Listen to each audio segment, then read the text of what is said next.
ഇന്നൊരു ഇൻഫർമേഷനാണ് കേട്ടോ, പെട്ടെന്ന് പറഞ്ഞിട്ട് പോകാം. ബിംബ്ലി അഥവാ സ്റ്റാർ ഫ്രൂട്ട് എന്ന് പറയുന്നത് ഇന്ന് നമ്മുടെ വീടുകളിൽ ധാരാളമായിട്ട് കാണുന്നൊരു സാധനമാണ്. നമ്മൾ അച്ചാറുകളായിട്ടും മീൻകറികളിലായിട്ടും ജ്യൂസ് ഉണ്ടാക്കുന്നതിനൊക്കെ ആയിട്ട് ഉപയോഗിക്കുന്ന വളരെ നോർമലായിട്ടുള്ളൊരു ഫ്രൂട്ടാണ്. പക്ഷേ ഇതിൻ്റെ പ്രോബ്ലം എന്താണെന്ന് അറിയാം, ഇത് ഹൈ ഓക്സലേറ്റ് കണ്ടൻറ്റ് ഉള്ളൊരു ഫ്രൂട്ടാണ്. ചിലവർ ഇതിന് ദിവസേന ജ്യൂസ് അടിച്ച് കുടിക്കൽ തുടങ്ങിയിട്ടുണ്ടായിരിക്കും ഇപ്പോൾ. അതായത് BP കുറയും, ഷുഗർ കുറയും എന്നൊക്കെ പറഞ്ഞ് ദിവസേന ജ്യൂസ് അടിച്ച് കുടിക്കുന്നവർ ശരിക്കും നിങ്ങളുടെ ബോഡിയുടെ കണ്ടീഷൻ പോലും അറിയാതെ, എന്തൊക്കെ അപ്സ് ആൻഡ് ഡൗൺസ് ആയിട്ട് നിൽക്കുന്നുണ്ട് നിങ്ങളുടെ ബോഡിയിൽ എന്ന് പോലും അറിയാതെ ഇത് ജ്യൂസ് അടിച്ച് ദിവസേന കുടിക്കുന്നുണ്ടായിരിക്കും. ഇതിൽ ഹൈ ഓക്സലേറ്റ് കണ്ടൻറ്റ് ഉണ്ട് എന്നുള്ളത് കൊണ്ട് തന്നെ നമുക്ക് ഹ്യൂമൻ ബോഡിക്ക് ആവശ്യമില്ലാത്തൊരു എലമെൻറ്റ് അല്ലെങ്കിൽ ഒരു വൈറ്റമിൻ ആണ് ഈ ഓക്സലേറ്റ് എന്ന് പറയുന്ന സാധനം. ഒരു ന്യൂട്രിയൻ്റ് ആണ്, ആവശ്യമില്ലാത്തൊരു ന്യൂട്രിയൻ്റ് ആണ്.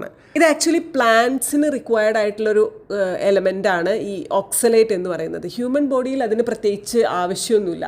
അപ്പോൾ ബോഡി എന്ത് ചെയ്യും, ഇതിനെ എലിമിനേറ്റ് ചെയ്യുന്നതിന് കിഡ്നിയുടെ സഹായത്തോടു കൂടിയാണ് ഇതിനെ എലിമിനേറ്റ് ചെയ്യുന്നത്. നമുക്ക് ഇത് എക്സസ് എമൗണ്ടിൽ എലിമിനേറ്റ് ചെയ്യേണ്ട ആവശ്യം കിഡ്നിക്ക് വന്നാൽ കിഡ്നിക്ക് അത് പോസിബിൾ ആവാത്ത സാഹചര്യം വരുന്ന സമയത്ത് ഇത് ക്രിസ്റ്റൽ രൂപത്തിൽ നമ്മുടെ ബോഡിയിൽ ഫോം ആവുകയും അത് കിഡ്നി സ്റ്റോണിന് കാരണമാവുകയും ചെയ്യും എന്നാണ് പറയുന്നത്. ചെറിയ എമൗണ്ട് ഓഫ് ഓക്സലേറ്റിനെ റിമൂവ് ചെയ്യാനുള്ള കപ്പാസിറ്റിയൊക്കെ ഏത് ഹ്യൂമൻ ബോഡിക്കും ഉണ്ട്. പക്ഷേ എക്സസ് എമൗണ്ട് ഇത് ദിവസേന നമ്മൾ കൂടുതലായിട്ട് കൺസ്യൂം ചെയ്യുകയാണെങ്കിൽ അത് തീർച്ചയായിട്ടും നമ്മുടെ ബോഡിയുടെ കാപ്പബിലിറ്റിയെ ടെസ്റ്റ് ചെയ്യുന്ന രീതിയിലായി പോവും.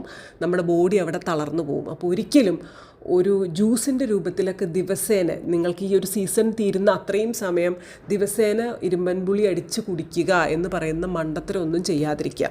നിങ്ങളുടെ കിഡ്നിയുടെ ഇപ്പോഴത്തെ പൊസിഷൻ പോലും അറിയാതെയാണ് നിങ്ങൾ ആ മണ്ടത്തരം ചെയ്തുകൊണ്ടിരിക്കുന്നത്. സോ അതിന് വേണ്ടിയിട്ടാണ് കേട്ടോ ഇന്നത്തെ വീഡിയോ ചെയ്തത്. ഇൻഫർമേഷൻസൊക്കെ ഞാനിവിടെ ചെറിയ ചെറിയ കഷ്ണങ്ങളിലായിട്ട് ഷെയർ ചെയ്തിട്ടുണ്ട്. അതൊന്ന് റീഡ് ചെയ്ത് നോക്കൂ. Thank you. വീഡിയോ ഇഷ്ടപ്പെട്ടിട്ടുണ്ടെങ്കിൽ ലൈക്ക്, ഷെയർ ആൻഡ് സബ്സ്ക്രൈബ്. അടുത്ത വീഡിയോ ആയിട്ട് വരാം. Love you.